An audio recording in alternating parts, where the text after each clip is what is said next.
and all the participants joining us virtually for the one-week faculty development program organized by KV Society Science and Commerce College, Kalamboli, in collaboration with Research Foundation of India. Let me give you a brief introduction of our KV College. KV Society Science and Commerce College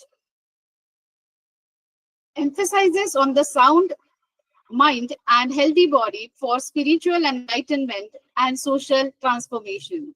The foundation of KV Society was led on November 13, 1916 by 7 young teachers remembered as Saptarishis, who had a vision to spread the light of education amongst all the sections of society.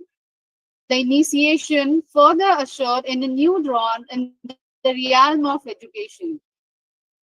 The society growing unstoppably thereafter from strength to strength,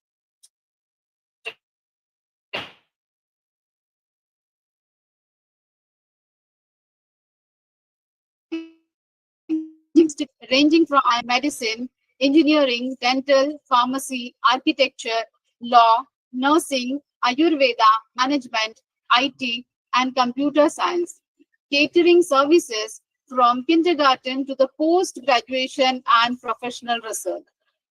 KV is a vibrant society led by our charismatic chairman, Dr. Prabhakar Kore, who has completely transformed lives through his relentless effort, commitment, and contributions through healthcare and education.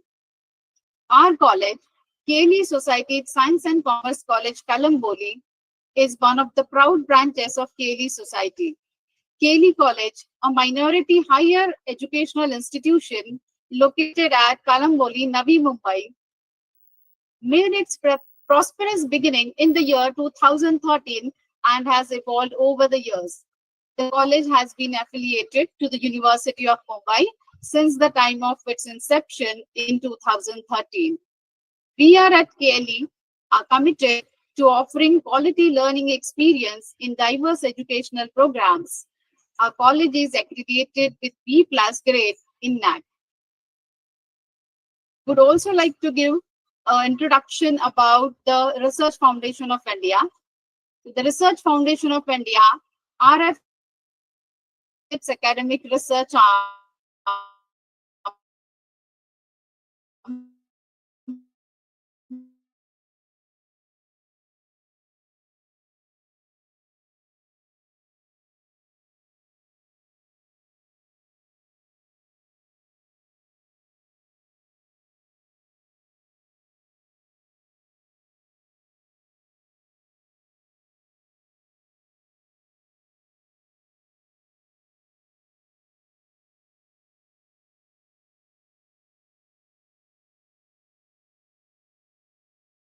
founded with the core belief that quality research is the backbone of effective teaching and RFI-CARE plays a vital role in bridging the gap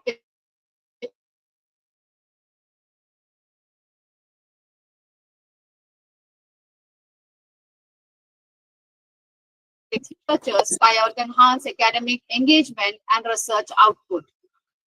The vision of RFI-CARE extends beyond national boundaries as it seeks to integrate intellectual ideas and innovative solutions from across the globe to meet the growing needs of a dynamic world. Its activities are rooted in the spirit of collaboration, aiming to spark intellectual curiosity and promote critical thinking among faculty, scholars, and students alike.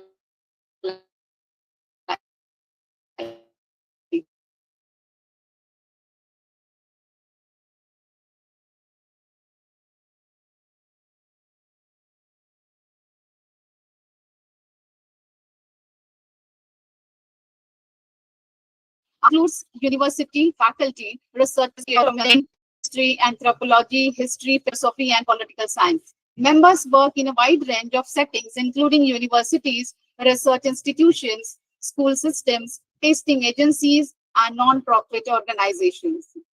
The foundation also enjoys a global presence with nearly 1% of its members residing outside India and presenting more than 15 countries.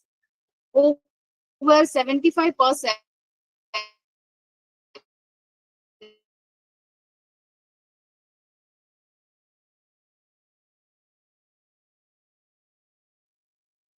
are Indian and collaboration.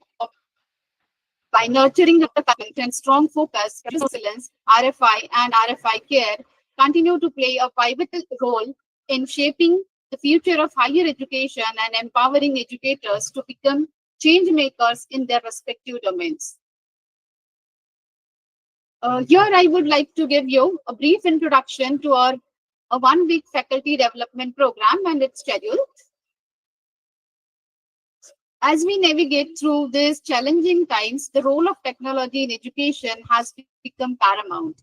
So this faculty development program aims to empower educators like you with essential skills and knowledge in effectively integrating ICT tools into teaching practices. As Albert Einstein wisely said, the measure of intelligence is the ability to change. So let us embrace the changes in our teaching methodologies to meet our students' needs and expectations.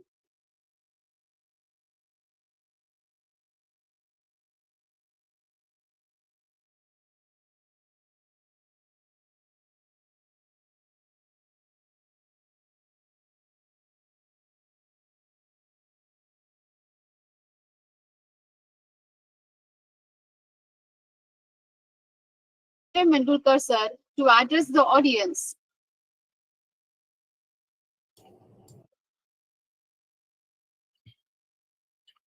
Hello.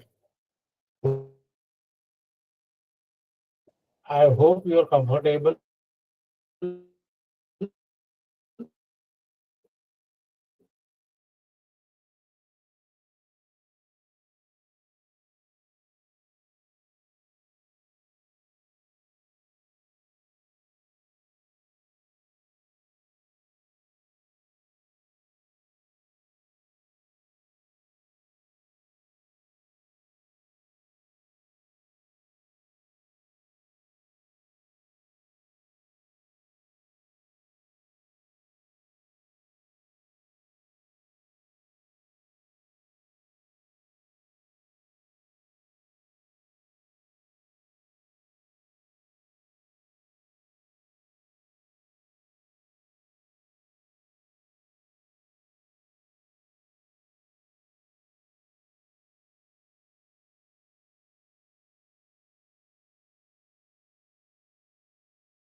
I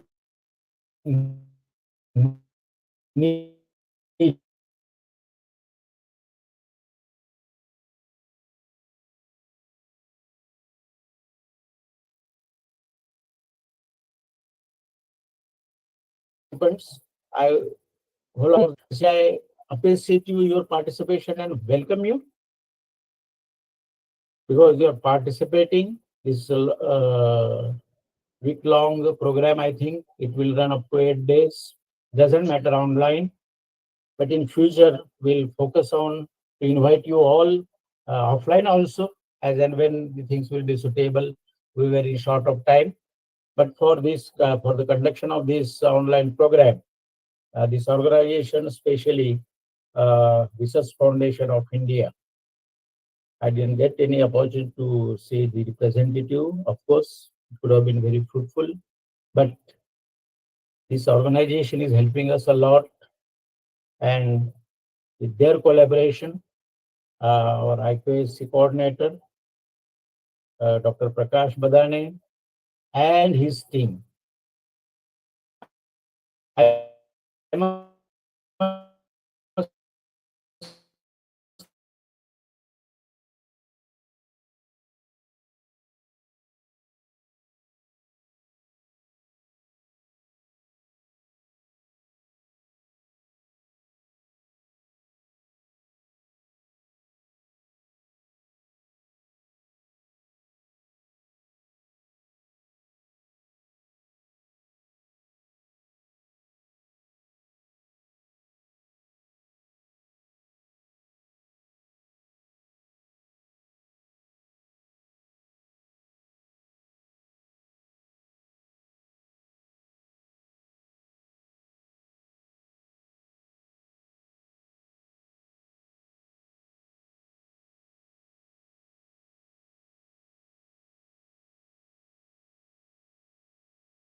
Focus Journal, UK, Common Ground Research Networks, University of USA.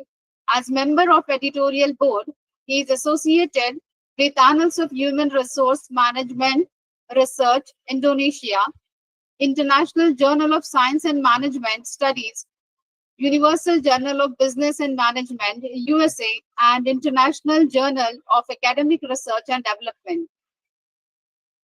He is working as a mentor with Startup India, a Government of India platform for nurturing entrepreneurship, P-Incube, an incubation center backed by Government of Chhattisgarh, and as Central India Board Council member, Research Foundation of India, and member of Asia Research News, IFERF, and NSIG. He has been a session chair in national and international conferences. He is a regular resource person on FDPs and MDPs. He has conducted MDP for IMA, MSME, State Electricity Board, police, and other corporates as well. Rotary Club, Amity Business School, EMG SSM Trust, Institute of Scholars, and Antarashtriya Hindi Rakshak have recognized his efforts and contribution. So we are privileged to have you with us, sir, today. Now I hand over the session to Dr. Sreshta Chabra. Thank you. Thank you, Rashid, for your kind words. And thank you. I must thank my entire RFI family for bringing us all together, especially Saurabh Jain sir, Ajay Jain sir, and all my team RFI. This has been made possible. Thank you, Vijay sir, for your kind and guiding words.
always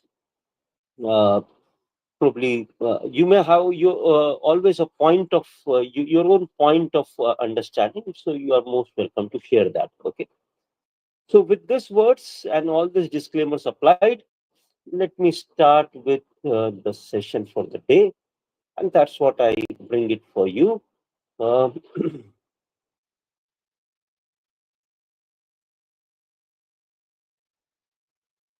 so essentially what I would be stressing upon is the idea which says that teaching is not a profession. Okay, it's not that something we do only for money or as a livelihood. No, it's something that is a part of our responsibility. Since we have been bestowed with that type of a responsibility, so it's something that is as a part of our responsibility. I'm pretty sure that on a teacher's day or on a Guru Purnima, many of you or almost every one of you would be getting this this e-card sent on your WhatsApp, or somebody giving you a card saying that, sorry, or ma'am, you have made a difference to our lives. Okay, so as a teacher, that is what essentially we do. We have we have earned that idea of. So I would like to dedicate a small understanding, or a small video on that thing, that as to what teachers are supposed to be like, or teachers do, or with the students on that note.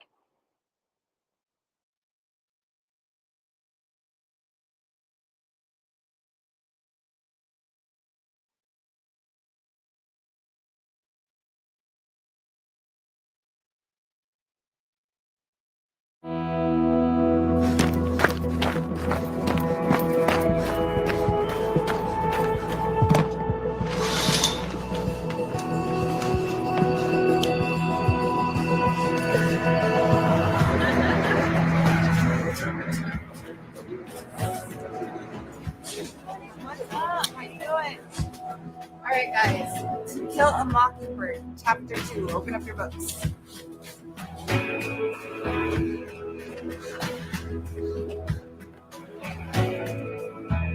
Hey, John. I really think you're going to enjoy this book.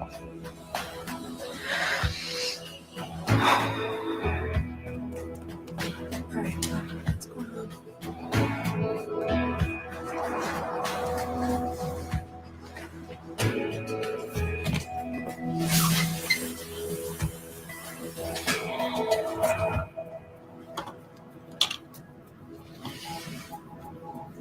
Just listen.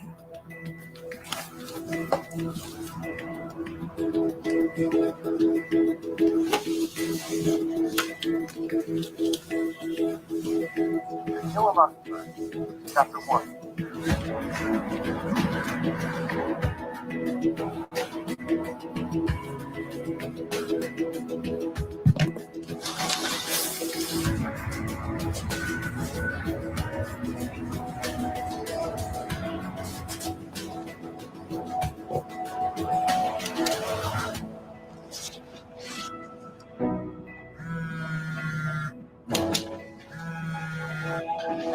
Hello?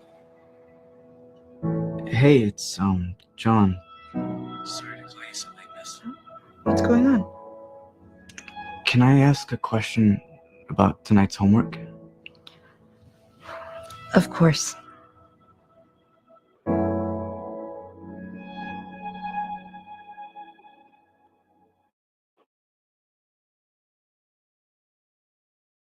So probably that is how such untiring efforts of ours towards some students, or if we can bring a change in someone's life, or something like that, that really defines us as as what we that's how we earn this respect of being called as a guru, and people talk about this idea of being being a teacher. Okay, so but it's not always rosy or flowery around every one of us that we are being a teacher. At some point of life, at some point of career, we would have faced these challenges that I would be talking to you now on. So what we would be talking is something like that, that there are varied responsibilities as a teacher, whether it may be the the demands that management has got, what are our personal life interests, what are the the demands of the students. So varied and various types of demands. One teacher, many roles, or one person, many role type of things that we all face on that thing. Okay, so I'm not getting into the details one by one onto it, but yes, I would be largely talking to the good and the not so good. Okay, please understand this thing. I'm not trying to blame anything, but the good and not so good type of thing. So let's start with this thing. What is the not so good about being a teacher? Okay, again, I'm this disclaimers allow. Please allow me with this disclaimer that there is nothing personal in this. Okay, you may have, you may not have. Great. Okay, so what is not so good about this profession of being in teaching? Way back when I started my career in 2001, 2002, I was hearing to a director from a very prestigious university of India. That is now a prestigious university based at Gujarat, but then it was a very prestigious college. And during his opening remarks of on teaching and FDPs, he talked about a very very startling idea. He said that you would, if you want to look into something as a dirty politics, look in teaching. Then he went on to explain his point. In teaching, in many institutions, you would find that teachers are left with, they have got enough of time. So they would gossip around, they would play around, they would do things, you know, uh, they would be doing backbiting. It happens in generally in every profession. I'm not saying that, that teaching is something which is an exception to all professions. No, it happens in general about all professions. It does happens. Okay. But that is what can drive you slow. Okay? That is what can drive you on a back seat, that you are taking certain initiatives. It's not going so well. Somebody goes into principal's cabin, they puke everything around, making things look dirty, that you don't know, sir, this happens, that happens, and whatnot. So at times it is a discouraging idea. Okay, and the worst idea, let me give you another example. When I was young in this profession, okay, uh, so uh, I was joined in by another fellow from a different college. Okay, we two were starting our career in teaching. So when it came to subject allotment, he came from a field of human resources. So when it came to subject allotment, my HOD allotted a certain subject which was then taught by a so-called senior faculty at in the institution. Now, for initial few days, everything went well, and after initial few days, complaints started coming in from students that sir is not able to patch up, he's not able to deliver, and this and that and whatnot. So initially, he was tensed. He was taken aback on that idea that what can happen like that, things cannot be good or things will not be. But please excuse me for 1 minute. Excuse me for 1 minute.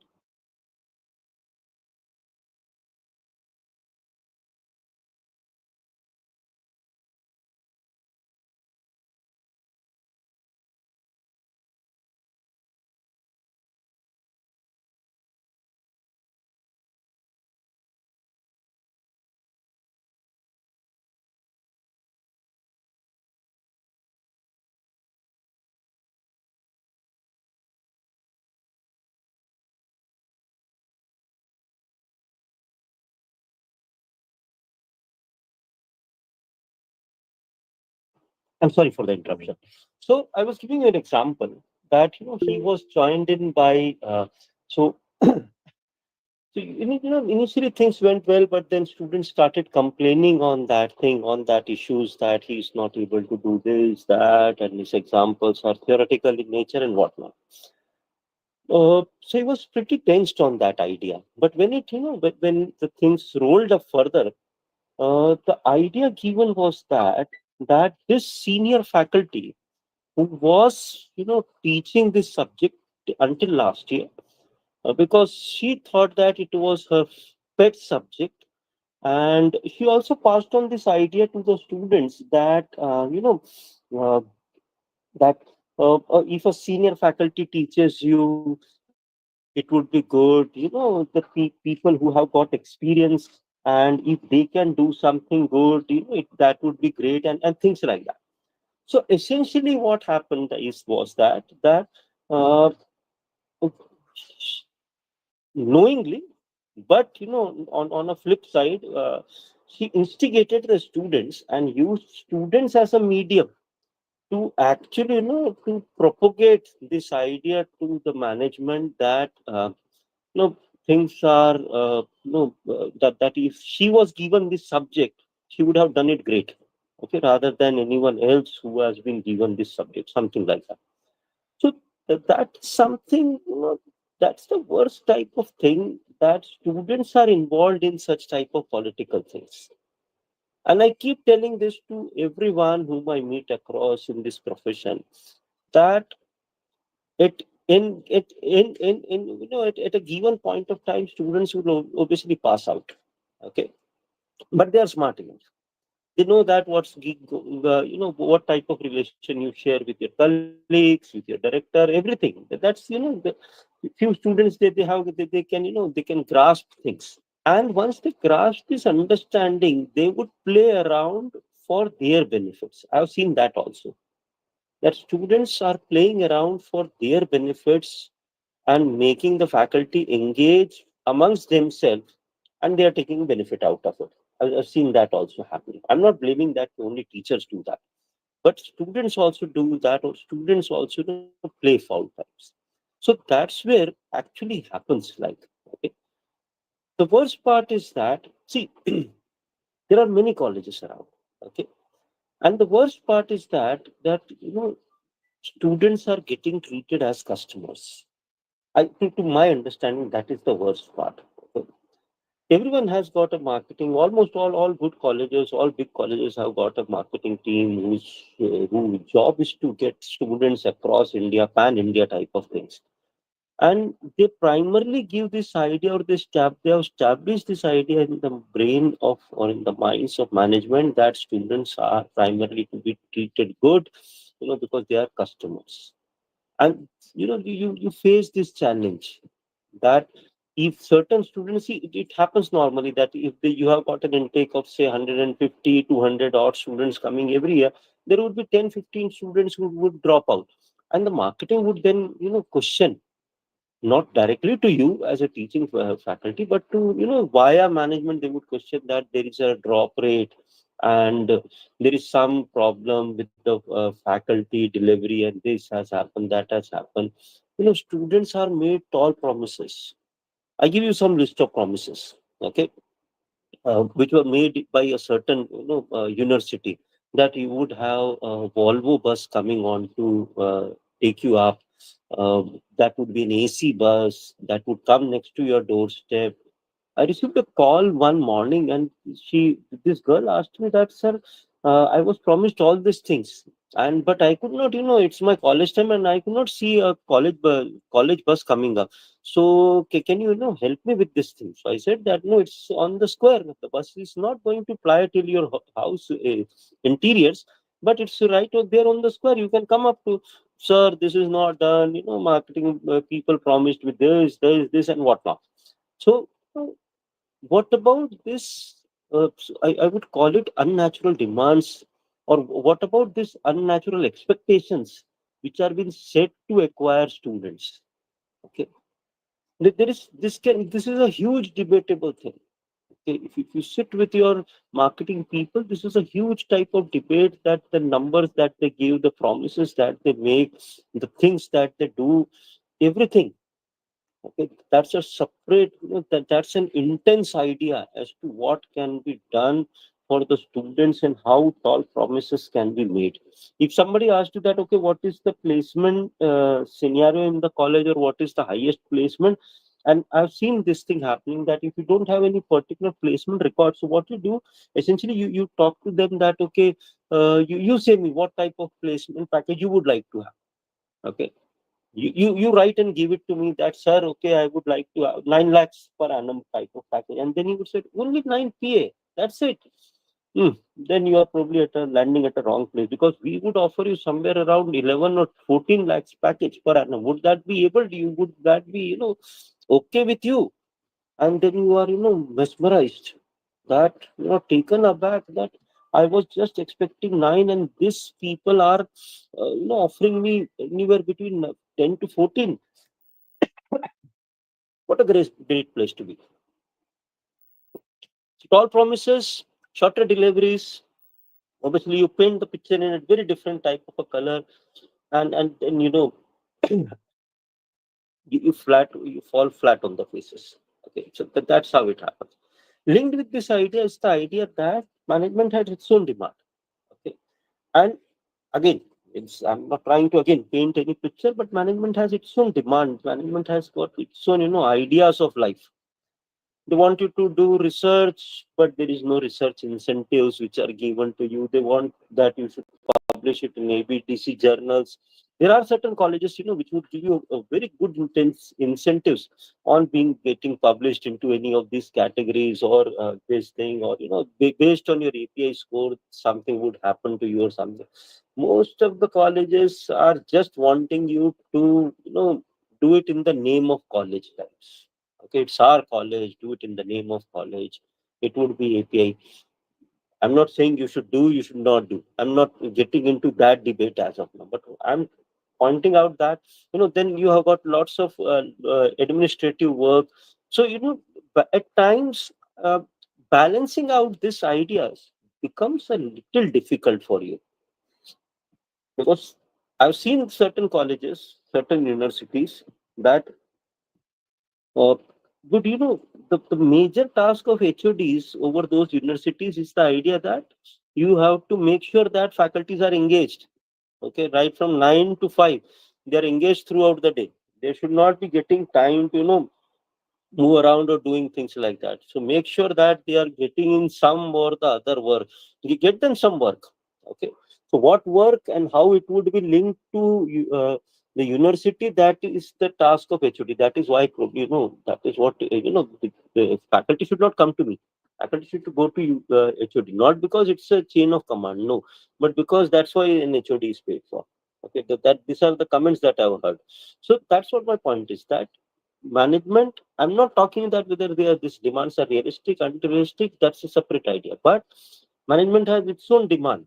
Okay, right from, lower level to higher levels. My point is simple. Please understand this idea, that one amongst the teacher tends to become HOD, one amongst the teacher rises to become the principal or the director of the institution. Okay. I understand that once you are sitting at the chair, you are looking at a different idea or a differential idea of, or your differential.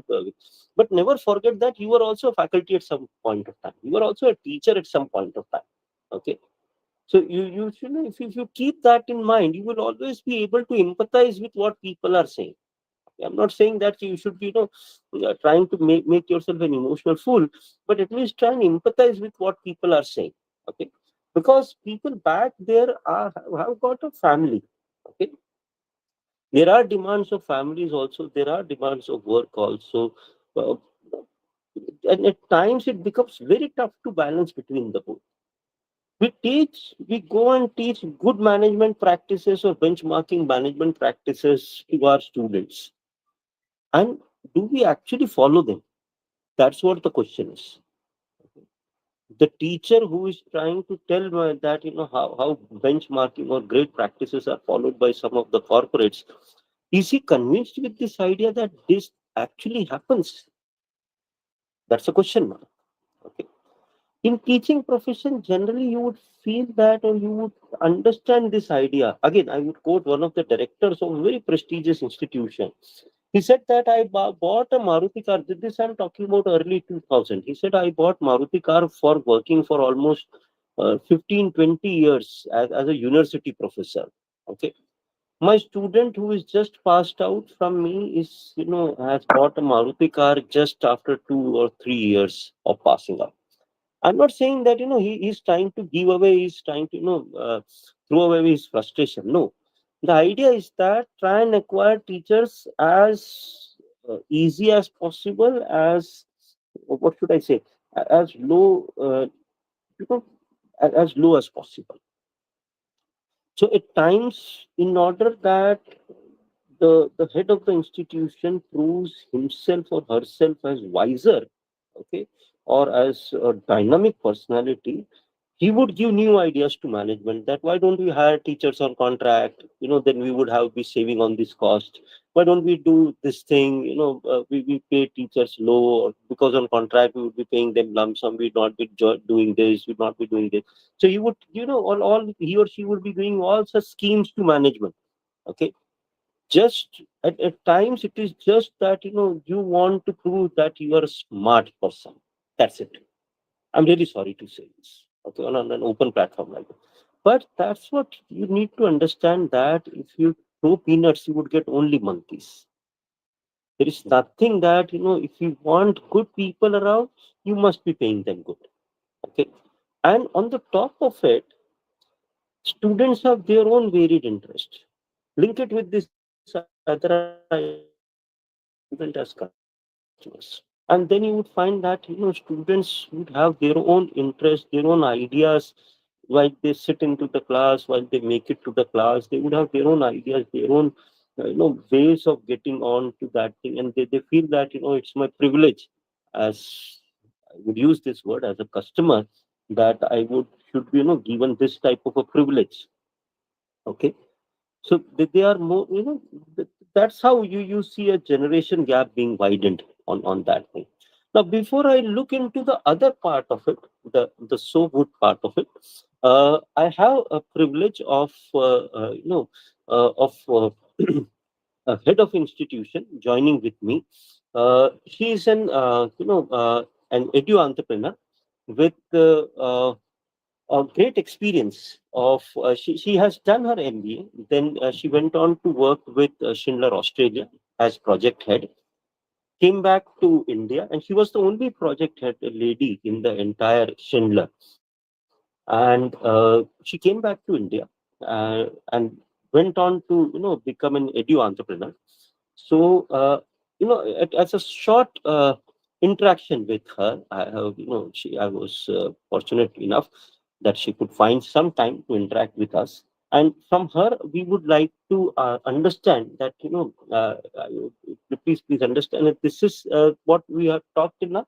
And from her, we would like to drive an ideas as to what is her idea as an edu entrepreneur, as the head of the institution. Welcome, ma'am. Good evening to you. It's a privilege and honor to have you here. Ma'am, I would straightforward, with your permission, I would straightforward, start with the questions. Okay, good evening to you as well and everyone else who's listening. Thank you so much for having me here. And yes, you can start with the question, please. Thank you, ma'am. I tried to answer it at best of my knowledge. Thank you, ma'am. Ma'am, I would be, mostly staying back with your experiences of 12 years as an edu entrepreneur. Uh, how do you feel, or what, according to you, is the role of teachers in the institution? It is very important. Like, it's the most important. I personally call teacher as the backbone of any institution. If you don't have teachers, you cannot run the institution. You can do it well for a year or so, but again, you need good teachers. So that is for the institution and for the teachers. If you ask me like how a teacher should be, Yes. um, first of all, the teacher should be responsible, and anyone who is doing a job, they should be responsible with the job that they are doing, right? So, if you have given a role of a teacher, your utmost responsibility is towards the parents, then who are sending the kids to you, then the kids that you are teaching, And then, of course, the institution that you are working for. So you have to be like how you do it. First of all, you should make yourself knowledgeable, educated enough so that you are perfectly suited for the role. And you should keep yourself updated. You should not think that once you have done B.Ed, M.Ed, and MBA, you are qualified as a teacher. You should evolve as a teacher. You should keep learning new things. You should keep getting trained. There are small short courses that come up. Even the institution, they offer you some training as well, so you should always attend that and keep yourself updated, up to date, I would say. Then about the institution, you should be responsible, like it is for your own good. If you join an institution, you should join it for at least 2 years minimum, I would say, because it will make your own credibility. Once you start joining and leaving the institution, it's going to be really hard for people to trust you, even if you are talented or even if you are educated enough. The institution, are scared to hire you. As an entrepreneur, I know it's hard for me to hire someone who has been into 5 jobs in 5 years. So you should be responsible towards the work that you have said yes to at the first time. And of course, the parents, you should keep a watch on the kids. And if there are any problematic kids, you should get in touch with the parents without any hesitation. I think that would give you a level up with the parents and the institution. Ma'am, I learned from your institution there is a concept of mother teacher that you follow. Yes. And how does that evolves when when you go to a higher level of education? See, it's the same, once the kids leave the house, they're toddlers mostly. And they have just started learning how to walk, how to speak, and some of them don't even speak. So they are seeking for a mother outside the house. So the concept arises as a mother teacher. But it doesn't work like that for the younger kids. As you grow old, you don't need a mother to pester you everywhere. You need a friend, right? So for me, it is very important that professor or someone who's teaching at higher levels, they should act as a friend. If not friend, at least someone who can understand what the kids are going through.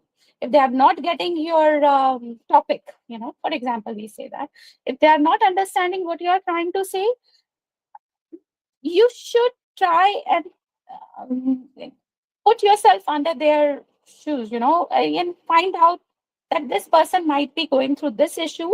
And you can, in spite of harassing that kid in front of many people, you can just tell them that, you can see me after the class, or, we're going to talk about it later on. So that would give you a good score over the kids. And it's very important that if you try to make a good relationship with the kids, you will also be enjoying taking the class, and the kids would be enjoying your class too, isn't it? True, absolutely true. Ma'am, in both these processes, when we talk about responsibility of kids, how a teacher should be like, what is the role of institution in that? As a head of institution, I'm asking. See, if I just talk about myself, when I hire someone, I put my trust into that person. And I think that is very important that if you have trusted someone to give a class or a subject or a topic, you should trust that person. And if there is anything that has arised out of it, you should be able to trust that particular teacher. That no, I have a faith on this teacher, and whatever she or he is teaching is up to the mark. And you have to support your teachers. I think that is very important. And if you are taking any important decision regarding, shuffling or pay rise or anything, you should talk to them. There should be a one-on-one meeting every now and then, not like a group lunch or group get together, but I'm talking about one-on-one meeting.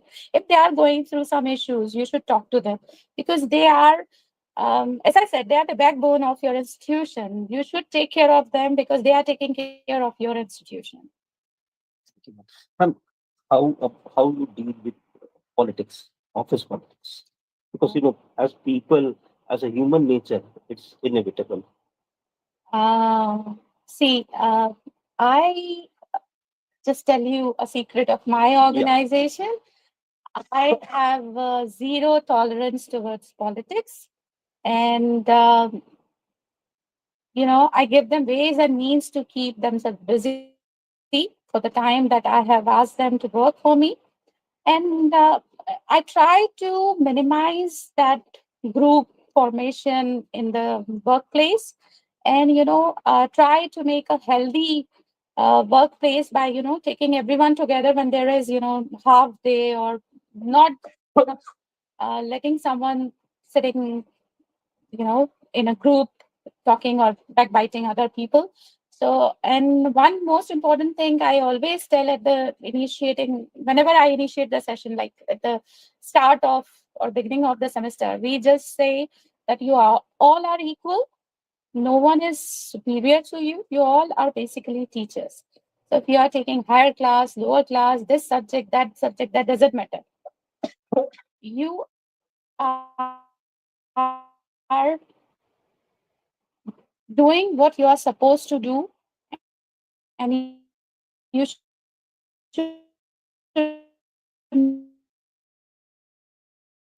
not Uh, Institution.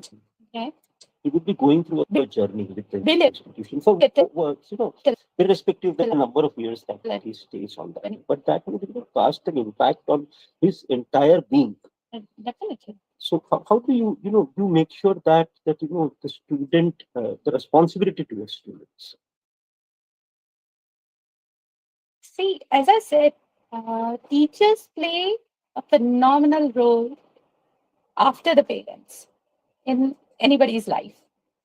So if we talk about students, the moment they join the institution, it was basically because of the building, or their parents liked it, or the institution was providing them with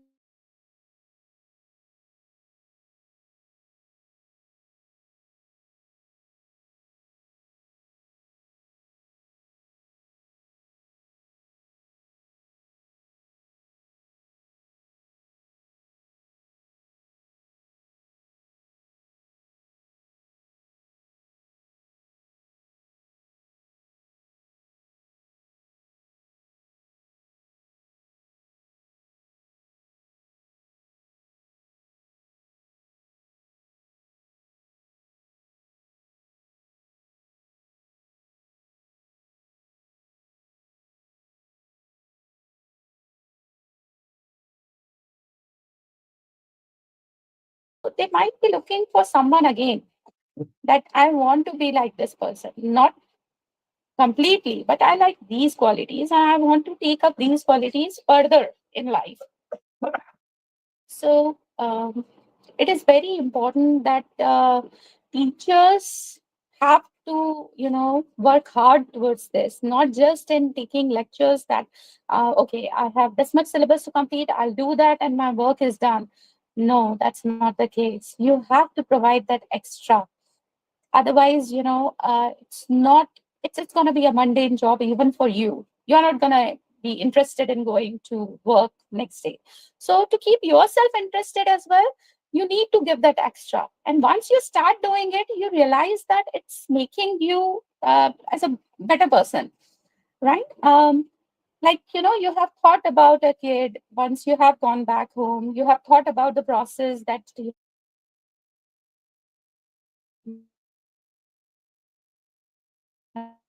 really given some amount of your personal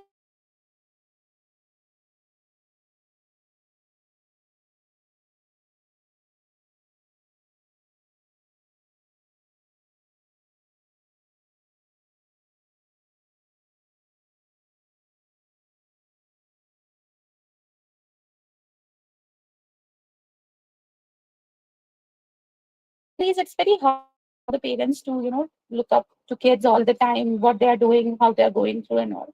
So teachers play a very important role. I know you sacrifice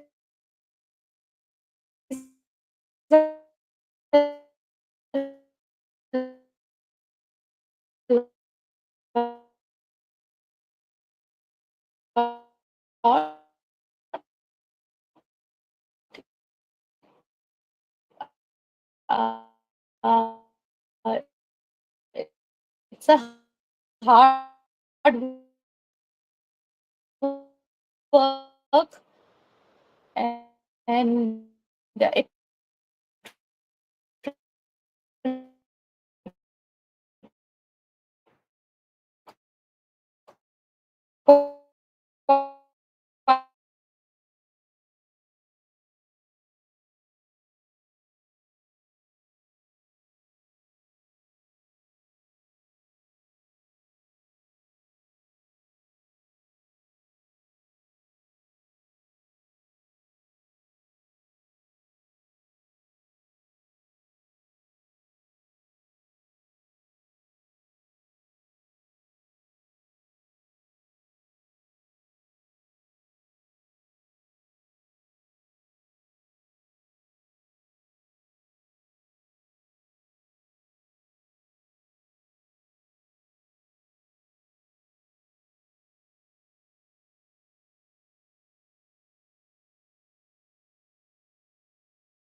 To describe the rest of the books.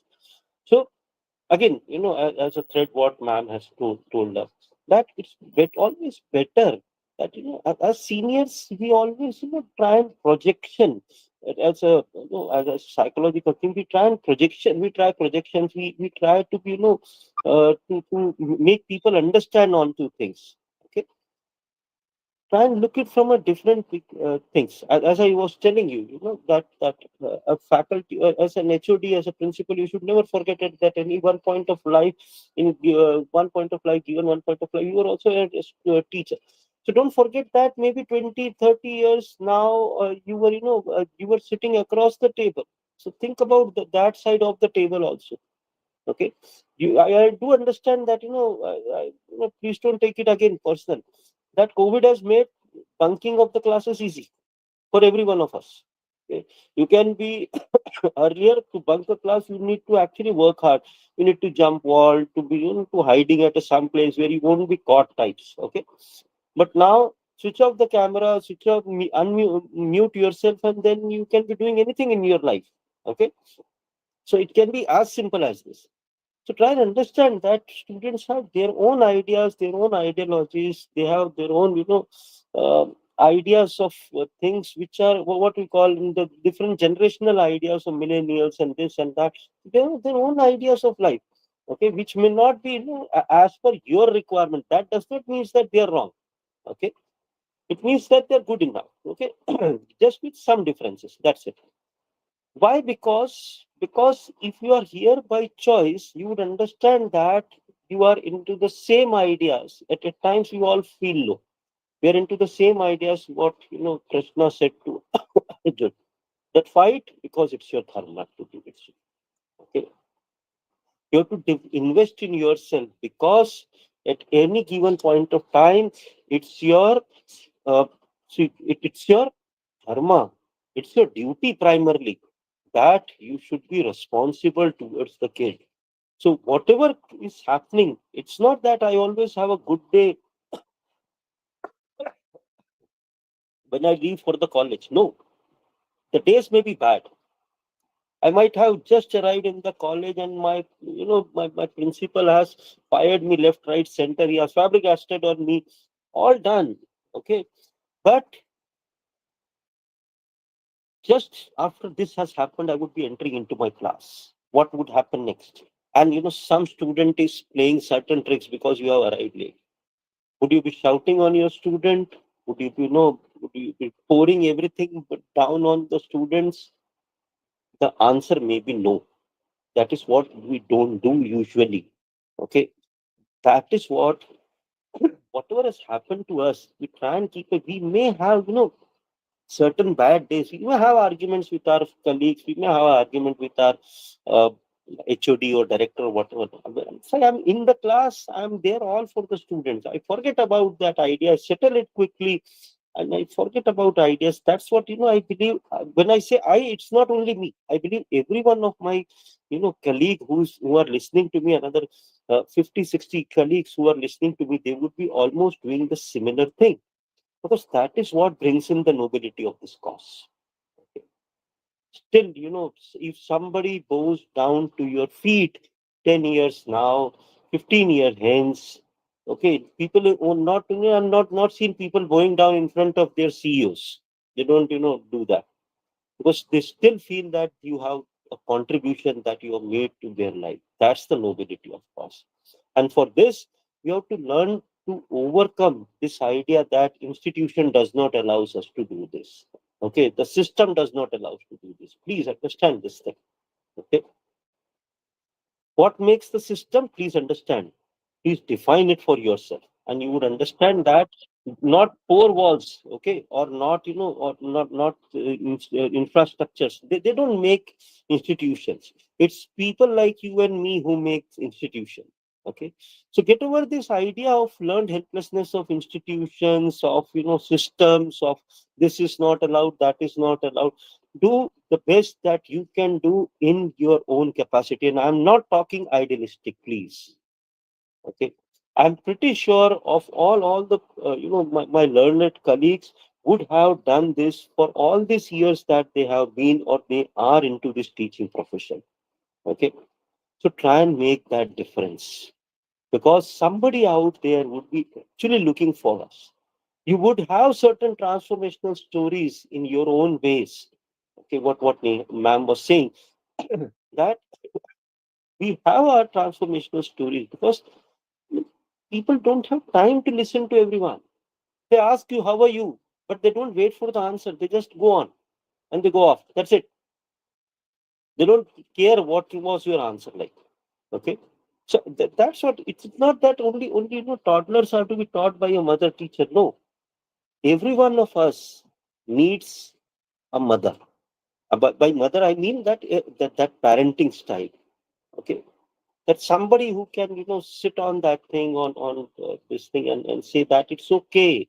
Okay, never mind, try next time. Okay, so probably that can help us get over with the things. If everyone would be critical about us, or everyone would be critical, see, we all had some some people who would have not praised us, or who would have said negative things about our teaching. We have from one batch would have been very positive, great fans of us. The next batch, the same subject, it would have been a disaster. That happens with every one of us. Okay. So what we do? Have we stopped being a teacher, or have we got over that? No. People have trusted us.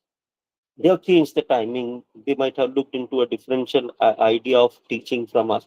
So they are trying to, they are trying to trust us in that process. What ma'am was saying, that trust your teacher. So he's the first one, who is a part of your delivery system. So for any stakeholder outside, he is equally the part of your face as an institution, if you talk about. So make them feel that you are the part of that institution. I heard one vice chancellor telling this to me, that I have got a feedback system. That feedback system essentially talks to them about subject, the examples, this, and many other ideas of teaching, but not my teacher. And I questioned him that, sir, means if you can clarify it more. He said that you as a student are not qualified enough to question my teacher or to judge my teacher. But yes, being a beneficiary side, you can always talk about that how was the subject, do you need any upgradation in the syllabus, were the examples suitable to you, things like that. So the delivery part, yes, you can talk about, but you have no right to judge my teacher. You can, you can, all comments are welcomed as far as the subject is concerned, but not as a teacher. So that's how we need to relook at that thing. And I would like to end up with you by showing a small video to what we were talking about. Okay. We had looked at both the ideas of being, the good and not so good. Krishna Mohanlal Sahab has raised the hand. You want to add something? Sir?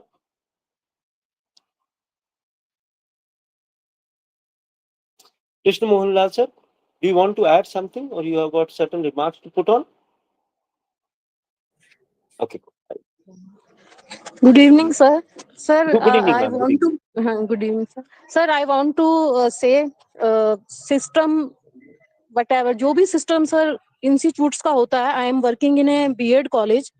I feel system is what can I say, is very much responsible for the mindset of teachers, where teachers are teaching.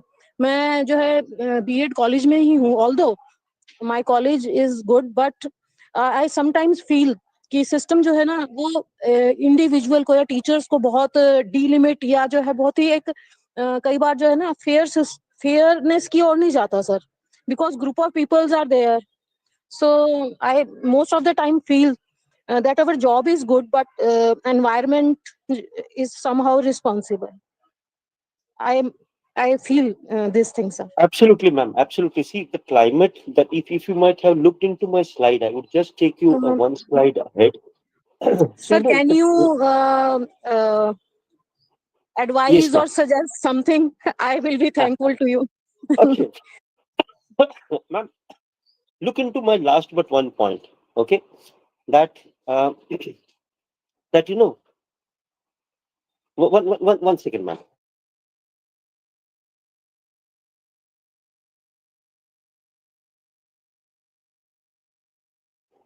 If you can look into my one but last point, ma'am, overcoming the learned helplessness. Ma'am, over all these years, we have worked with leaders who were, who were very caring, who were nurturing, who promoted you against all odds. Okay. We have worked with leaders. When I say we, I'm talking collectively, not only I. We have worked with leaders who were, very, very negative about everything, the systems and everything. Okay. The third idea, we have worked in institutions who are promoted to the level next of whatever you want to do. They would be, very supportive.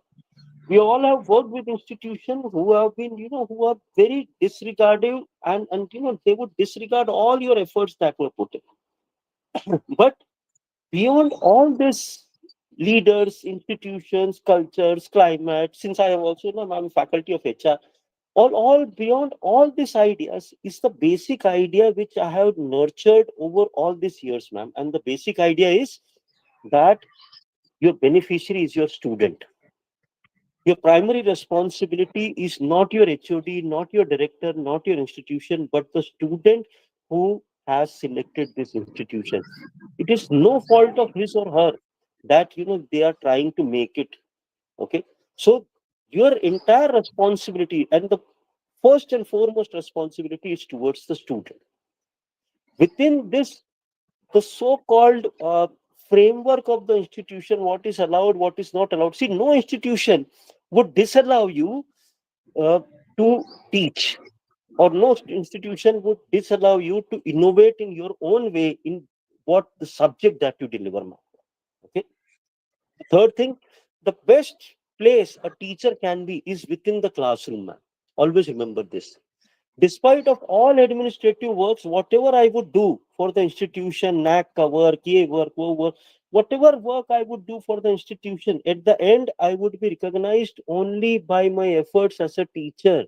I would be hired primarily by the institution not to do all these works, but primarily to teach. So that is my primary responsibility. And we are always judged, or we are always, taken up on our primary responsibility. The rest of the responsibilities can always follow, ma'am.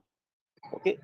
So always remember this idea and be motivated by this idea. I told you, ma'am, at times Sir, teaching is just a a very minute, sir. thankless job.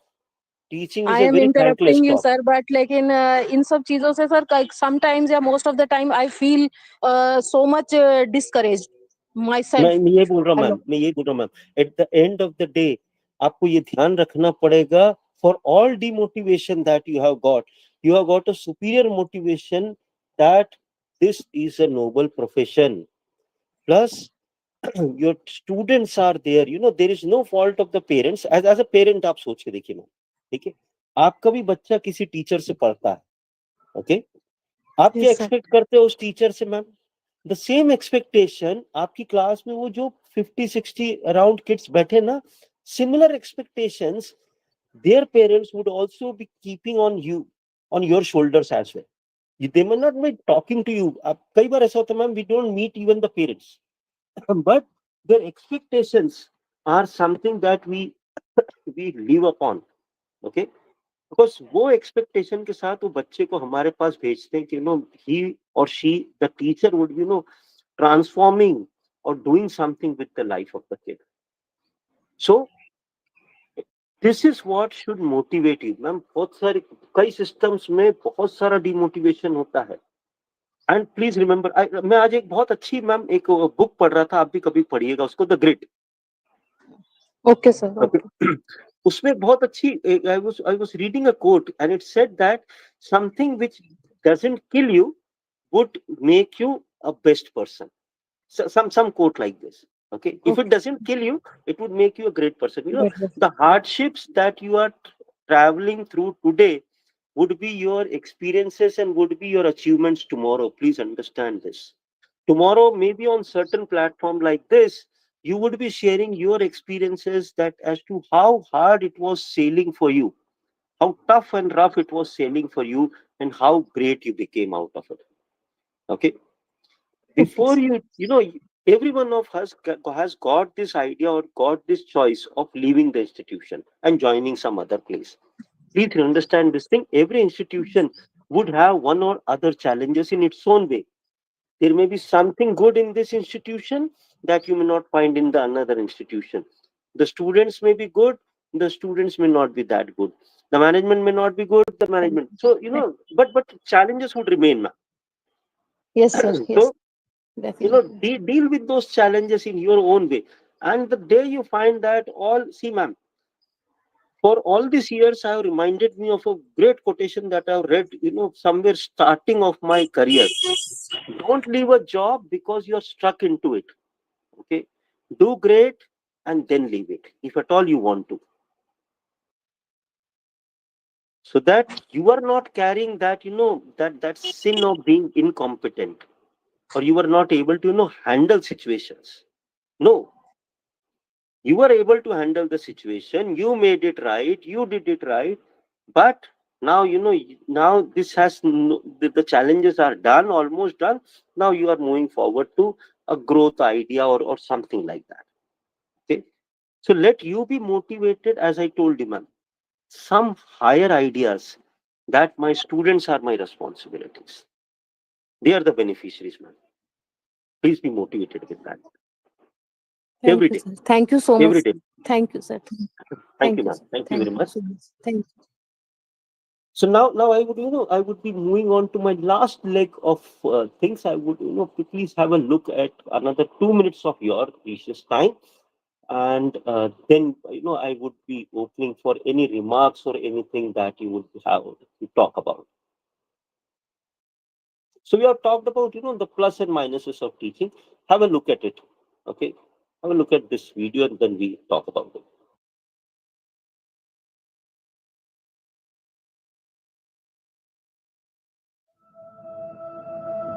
I remember when I decided to be a teacher, thinking it'd be easy, because I just spent the last 15 years in school surrounded by these people trying to teach me.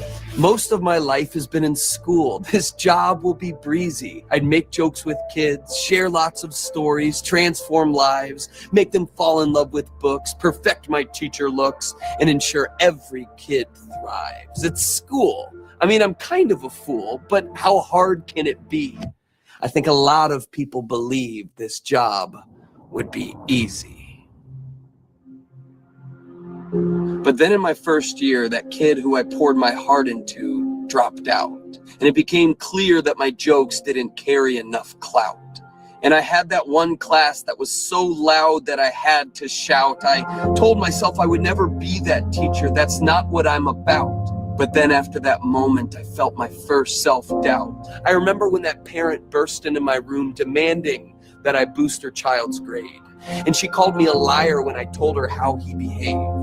And that school grade came back that said our work was deficient, and pressure from the district would be applied until all of our students scored proficient. How do you teach a kid when their belly is empty, or teach work ethic to students who come from plenty? I thought I'd instantly be a master at leading students who are willing and able, but they stare at their phones under the table. I remember my first class had over 30 kids in the room. And that number doubled for teachers when school was moved to Zoom. Yet the expectation is excellence for those standardized tests that loom. And here I was thinking I'd be a gardener trying to help some flowers bloom.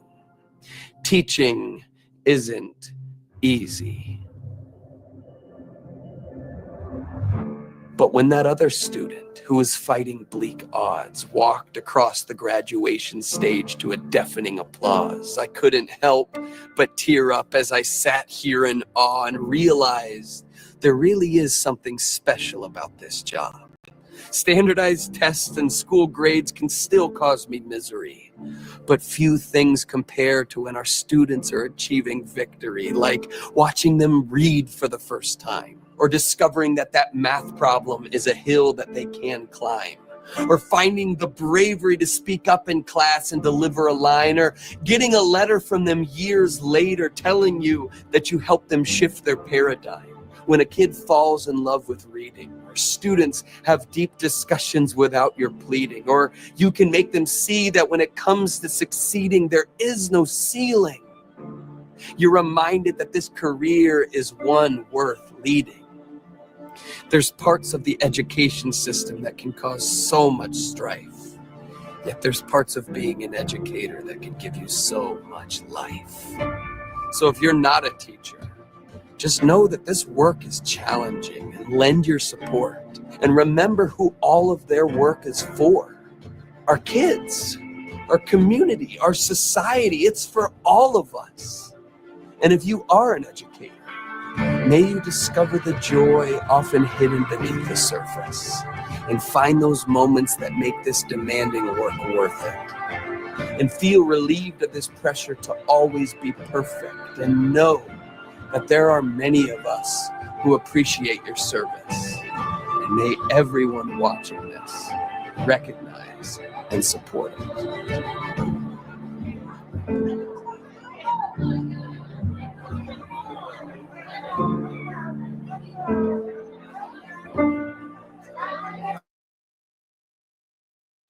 Thank you very much for your patient time and listening.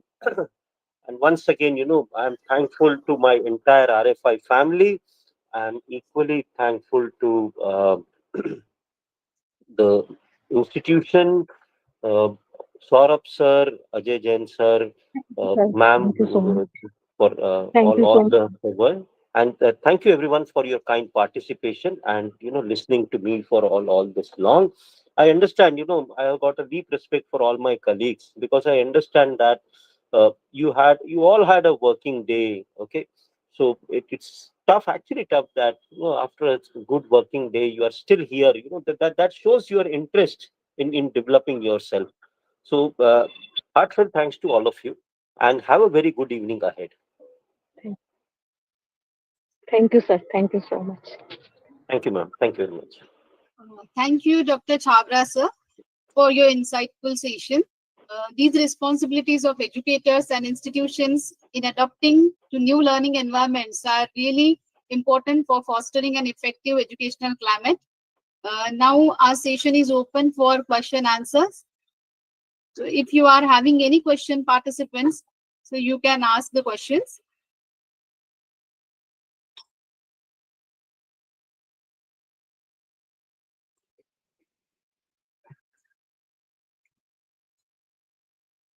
Sir, I'm having a question. I just want to Yes, know, ma'am. Yes, ma'am. yeah, I just want to know what are the new responsibilities of teachers and the higher education institutions regarding the National Education Policy 2020, as we have already implemented and it's been a year now. Hmm. Yeah. Ma'am, So to my understanding, see, I would answer you in two parts, ma'am. One, irrespective of the policy, okay, or the policy regime under which we are guided, uh, the core responsibilities towards the student, towards the institution, towards everyone remains the same, ma'am. That is the first and foremost part that I would like to talk about. The second part, when it comes to the new education policy, obviously it's a welcome step. Government is, looking forward to a progressive idea of having an institution or an academic setup, which can be beneficial for all the stakeholders. So, with the passage of time, and I would like to quote what Sir said in the starting part of the session. No, with the passage of time, students are looking forward to. If you look into the surrounding environment, things are undergoing a rapid change. Okay, technology, what you also were mentioning, ma'am, in your initial introduction. Technology has created a differential idea for every one of us. yes, The other day, I was discussing it with someone, and he made a very quicker remark that if your lectures are found on Google, then forget about it. Nobody is interested in listening. Okay, those channels. I don't want to name any such channels, but there are certain channels, and the students would do it 1.5, set the speed of 1.5, and he would get this topic within say 5-10 minutes. And if the same is the idea that you are also teaching in the class, then why he should be attending your class? He would sit for 15 minutes before one day before examination, and he would get through that. Okay, that is what is the primary idea which I feel is the responsibility, because NEP has opened up various vistas for the students. Now you would have a student who can who can learn a different uh, is not limited to one idea of life, or one idea of academics. Is now open to various realms of his exploration journey can be a differential idea. So, are we capable enough to talk those differential ideas, or to accommodate those, inquisitive minds who have got those differential ideas? The type of exposure that our generation has got, and the type of exposure your younger nephew or niece, you know, for 6-year-old students, you would, for a 6-year-old kid, forget about the students that we teach, ma'am. A 6-year-old kid can teach us better how to operate a phone than what we can do.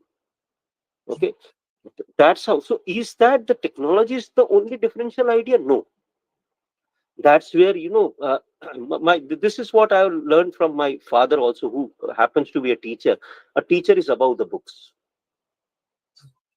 If you can teach what is not there within the books, that is what you would be respected for. That is what I believe you would be remembered for. So whether it is NEP, whether it is any idea of of change of regimes, policy regimes, it is the student who should be and must be benefited as a central role of teacher, as a central role of institution. That is what I feel, ma'am. thank you so much, sir, for stressing the importance of books, because we at the same time we are also using Chat GPT. Students are also using, but they are not Absolutely, ma'am. referring the books. Yes. So thank you for that emphasizing on the textbooks. Thank you. Anyone is having any question? Yes, madam. Can I ask one question? Yes, sir. Please. Uh, uh, Good evening, sir. Sir, good Sir, evening, sir. today we are discussing about NEP and so many credits. regarding for the development of the student. But how will we implement these all categories to the students? Because we always face uh, admission problem in colleges. Number of departments are going to close because of this policy implementation technology and higher growth in the technology. We can say that it is good, but how we can implement these policies in remote regions especially. So we are facing the problem regarding the strength of the college. Sir, the strength of the colleges, student strength. Okay, let's talk it practically. Okay, off the records, I would be now talking off the records. Let's talk it practically. Student strength would mean to us that, sir, that's a part of our revenue stream. Okay, let's take it that phase. That's a part of our revenue stream. One. Two, as a system, we want that the students must be benefited onto that idea. Three, have even in the remote places, sir, have we what why that place has been chosen? That I believe should be our question number one. Okay, question number two, what can be created in that place that can bring in students to that place? Okay, even if that's a remote place, there would be some attraction.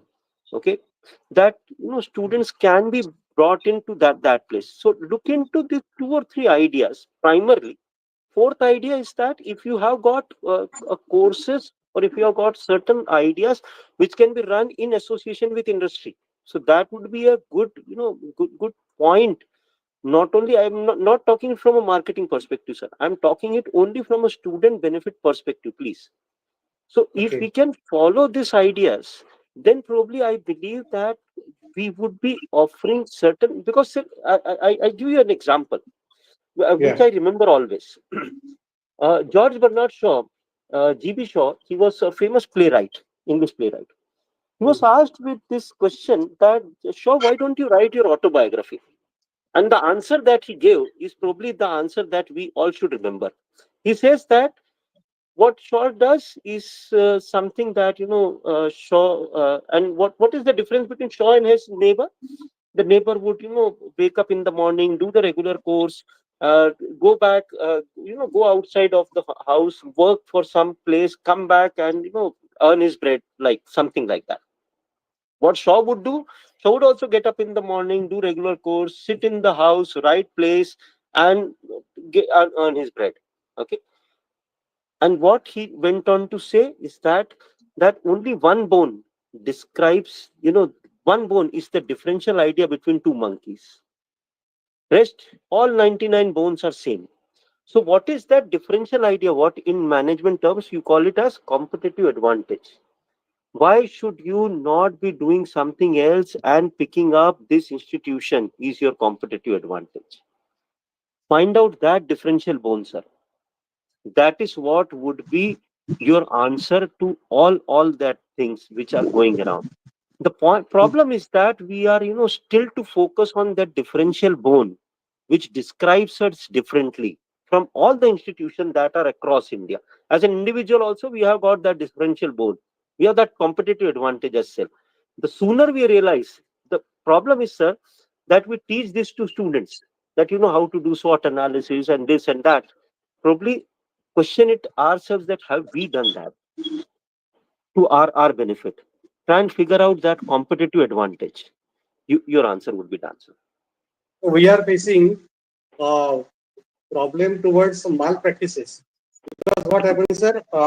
I'm just doing my work or appointed in the Palghar region, Okay. close to Bombay. Okay. We are having above 600 industries around us. Great. But means many students are doing their education with job also.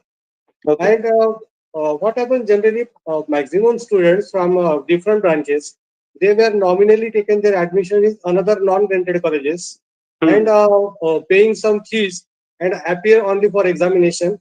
But we are not means of proper giving the justice to our profession, because we are trying to deliver good lectures, doing good work, but on the contrary, other institutions just taking the fees and admission and only calling for an examination and contract. Yes. So it is the purely demolish of a real work. So, Sir, university need to change some examination techniques also, or change the centers, or how we will overcome such type of the situations. sir, Well, it would be no as a plain answer. It would be difficult to give, and that too on a public platform, sir. I would be restraining in any type of a type of strategy. But yes, I would tell you one thing, sir. There are two always ideas, to face a competition challenge. One, you get onto this Me Too category that I'm also doing the same. Okay, so that's a, that's a, that you are also doing the same. You are following one or the other strategy. You become more easy for the students, so that that becomes that okay. If you can downgrade yourself to level 2, I can get down to level 3. Okay, now that's how that's downgradation level which would compete from with each other. That's point number one. That's strategy number one, sir. Okay. Strategy number two is that probably have I reached? Ask yourself one question, sir. Have I reached to the right type of an audience who are interested in attending the lectures, who are getting onto the lectures, who want sincere education still? Okay, you cannot, as I was telling you, sir, one cannot paint the picture in the same color that all students are the same, all institutions are the same, sab chor hoga. No, you cannot say that. You cannot be flat on that thing that everyone has got the same idea of education around. Okay, it's because that somebody has got a differential idea. You can always that's what I was saying, that try and identify that bone, sir. And your bone is that your education is not compromised. Your principles of education are still you know alive. Boast on that. Okay, spread that word around to your people, to your to your students, that you are still on with that thing. Maybe you would attract better students. There is always there are always takers of quality, sir. In this cheap market, there are always takers of quality. We cannot say that people who are producing qualities are out of this market. No, they are out of this market only because that there is some problem with the 7 P's that we are dealing with. If I talk purely in terms of marketing, that's it. sir, Thank you, sir, thank you, sir. Joshi sir, shall I add one certain things here? Joshi Huh? sir, Ah, am I audible to you, sir? yes, yes, yes. Some of the problems that you have discussed, Yeah, like in urban area and civil area, yeah, there yeah. are, those are all are, sir, same parallel problems are running both the places. What you're talking about, the dirty practices or bad practices in some colleges, they are giving admission and students are appearing for exam. Yeah. Then some of the urban colleges are also not exceptional for that. See, here Okay. also in urban area also some places that practice is there. But then as sir said, our guest speaker, that those colleges cannot be a model example for us. They will not be representing as a model for good education practices and all that. So we should not think of that. Of course, you are right, sir, one way, because as far as the admission, this one is concerned, score is concerned. Students will prefer those colleges because they don't have to attend and nobody is there to check out their attendance and all that. They pay and appear for examination, but then quality matters are here, because some employer also they make a note of it that the students coming from which institution and what is the status of that institution. In some rural area, if there are two colleges, one is very much strict about regular attendance and one is not that much, then naturally employer also about aware about all these things, and then he will prefer the students where the good practices are also adopted. Bad practices adopting colleges, students, they are neglected. This is one point, sir. Fascinating techniques are required for practice. Yeah. And second thing, sir, about implementation of NAP, as you are saying. Okay, sir. Yeah. So this, of course, varying. I mean, the sources are varying. The practices can be same.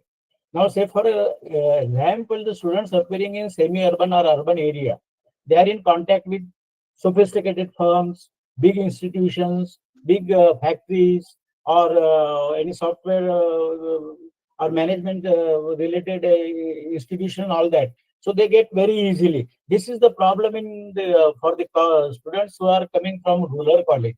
But doesn't mean that they don't have sources. But their sources are localized ones. There are localized areas where the all these kind of things can be worked out, sir. Because, for example, just I'm giving you, you are from Palghar area or anybody from Gadchiroli district, remote place. Okay, sir. Madia is the area where the Madia people are there.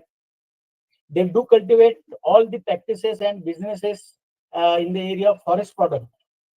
So any students having that department of commerce or accountancy or management or whatever may be, if it is located towards that area, they can expose their student to this kind of practices. Tomorrow they can be a big shot in that industry because they get hands-on training of. But only difference is that that is called as a गृह उद्योग आपण म्हणतो sir त्यांना.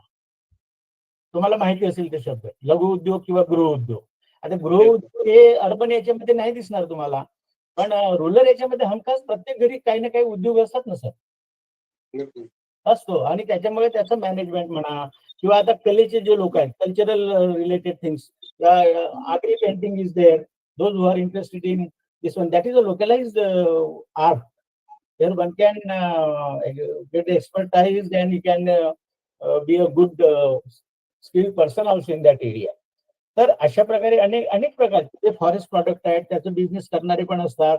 You will be getting many people and homes where they all this product are they are processing, they are doing, they are selling, and everything they are doing. So our new generation, I mean this, with the technique of this NAP and all that, can be implemented there very effectively, sir. As far as their management, marketing, or even for the exposure of their knowledge in that area where otherwise the students may not be getting that knowledge. So that is one of the source. So the problems are same everywhere, urban and rural. But then there is a variation in the problem. I mean, the types are different. So that way we can work out, sir. It is not the issue. Yeah. Thank you, sir.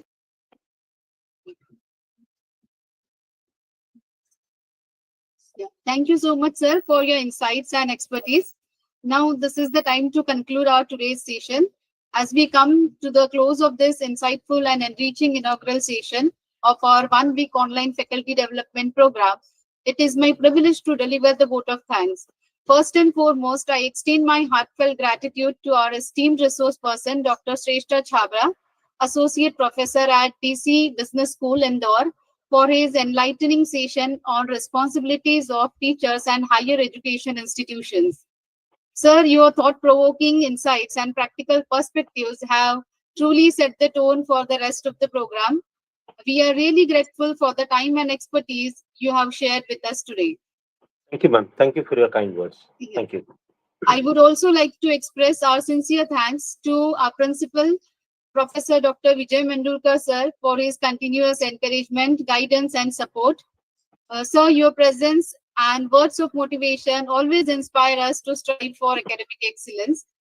I also would like to extend my thanks to our IQAC coordinator, Dr. Prakash Badane, sir, whose dedicated efforts and meticulous planning have played important role in organizing this activity. Thank you, sir, for being the pillar behind this academic initiative. Last but not the least, a big thank you to all the participants for joining us this evening.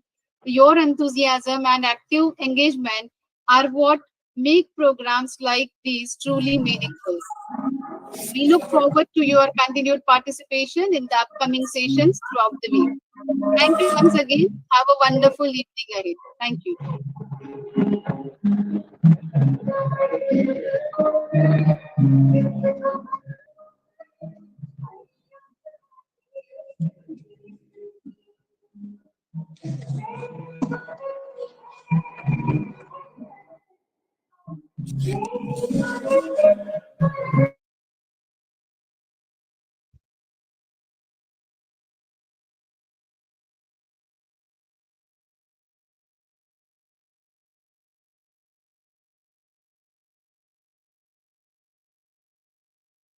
Hello, Jain sir.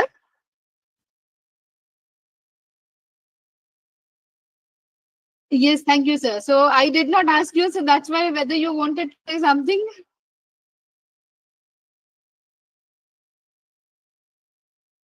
Okay, okay. Oh, so shall I also leave? Yeah, thank you.